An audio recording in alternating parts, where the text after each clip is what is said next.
makna yang kedua sebagai umat yang terbaik itu adalah semua umat Islam ketika terpenuhi syaratnya.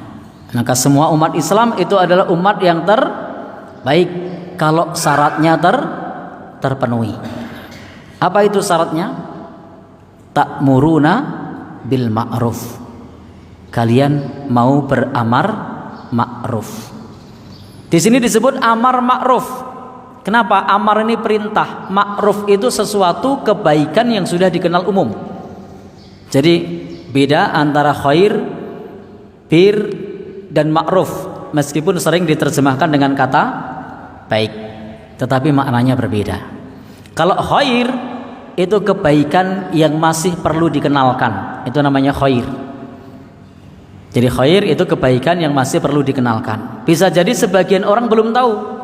Contohnya adalah bolehnya qadha sholat sunnah fajar setelah sholat subuh jika masih gelap, atau nanti pas waktu duha jika sudah agak terang. Karena tidak boleh sholat langsung setelah subuh jika matahari sudah terbit. Yang semacam ini namanya khair, kebaikan. Kenapa? Karena tidak semua orang tahu.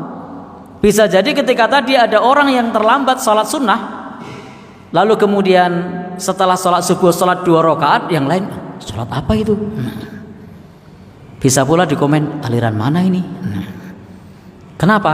Belum tahu kalau sholat sunnah fajar bisa diqadha setelah subuh. Maka ini namanya khair, kebaikan yang masih perlu dikenalkan. Demikian pula sholat tahajud bagi yang sudah biasa bisa diqadha di waktu duha. Yang biasa loh ini, nanti belum biasa tahu-tahu tahajudnya waktu duha. Nembena Pak, sholat tahajud jam berapa ini? Jam 9. Nah, 9 siang pagi. Boleh apa tidak?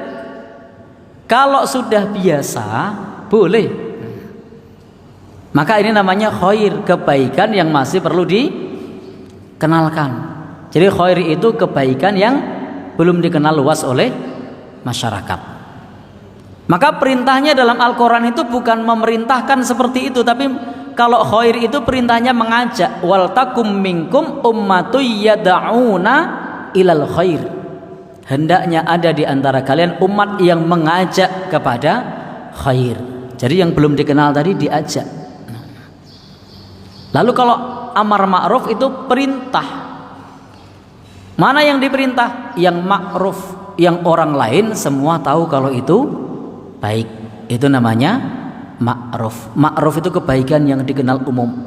Bahkan orang itu belum ngaji pun tahu kalau itu baik. Contoh, berbakti kepada kedua orang tua. Meskipun dia rumahnya jauh dari masjid, meskipun dia jarang hadir di masjid, bisa jadi dia jarang ikut pengajian, dia tahu kalau berbakti kepada orang tua itu baik. Ini namanya ma'ruf. Ada lagi, menjaga kebersihan. Meskipun dia belum belajar agama, dia tahu kalau jaga kebersihan itu baik. Ini namanya ma'ruf.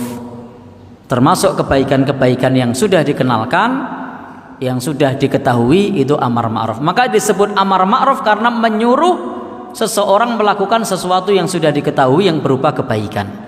Maka janganlah seseorang itu disuruh untuk melakukan sesuatu sebelum orang itu tahu bahwa sesuatu itu baik. Maka kita suruh orang untuk sholat setelah dia diajari sholat, setelah dia ngerti tentang sholat. Disuruh untuk berpuasa setelah paham apa itu puasa. Disuruh untuk menjalankan sesuatu setelah kita dikenalkan bahwa sesuatu itu baik.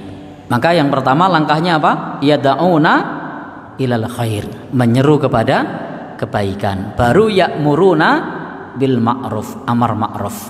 Maka umat ini menjadi umat terbaik kalau umat ini masih mau beramar ma'ruf, menyuruh kepada yang baik.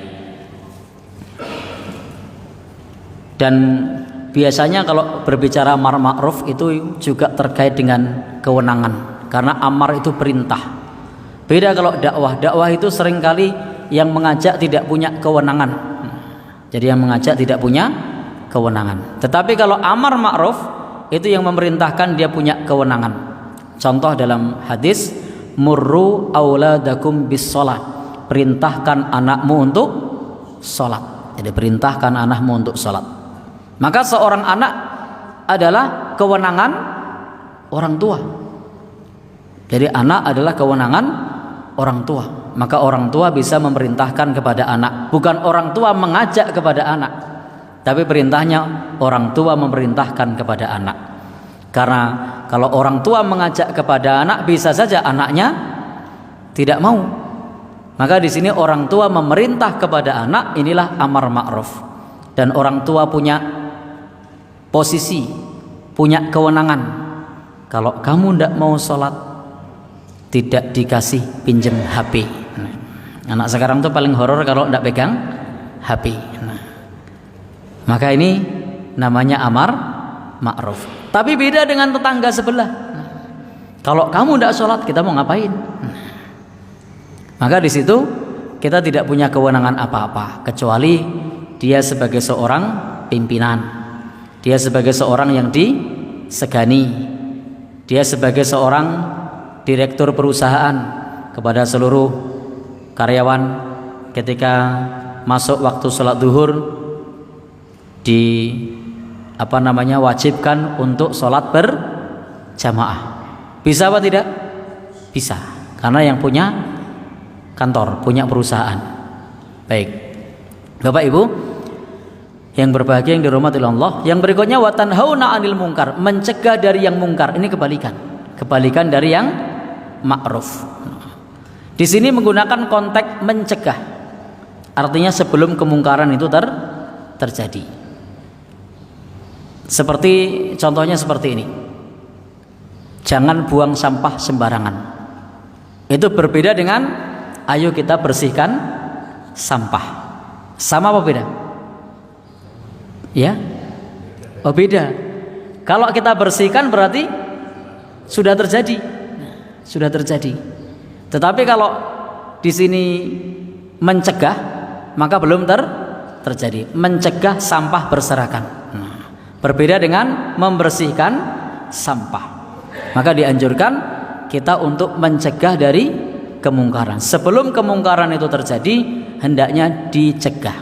Apalagi sudah terjadi, belum terjadi saja dicegah. Tentu yang terbaik adalah sebelum terjadi. Baik, Bapak Ibu yang berbahagia, yang dirahmati Allah. Nah, baru yang terakhir Allah Subhanahu wa taala sebutkan wa tu'minuna billah, dan kalian beriman kepada Allah Subhanahu wa taala. Jadi kalian beriman kepada Allah itu diletakkan terakhir. Kenapa tidak diletakkan di awal, tetapi diletakkan terakhir? Karena sesungguhnya segala sesuatu yang kita amalkan, segala sesuatu yang kita kerjakan tanpa dilandasi dengan keimanan, maka itu tidak ada faidahnya. Karena kelebihan amal itu jika dia dilandasi dengan keimanan. Maka bisa jadi orang lain juga menyerukan kebaikan, bisa jadi orang lain juga menyerukan untuk menjauhi kemungkaran. Tetapi yang bernilai di sisi Allah yang dilandasi dengan keimanan, maka keimanan diletakkan di akhir. Dan inilah pembeda ketika kita melakukan satu amal yang baik, mencegah dari yang mungkar, itu landasannya adalah keimanan, bukan semata-mata himbauan, bukan semata-mata peraturan, tetapi sesuatu yang lahir dari kalbu kita.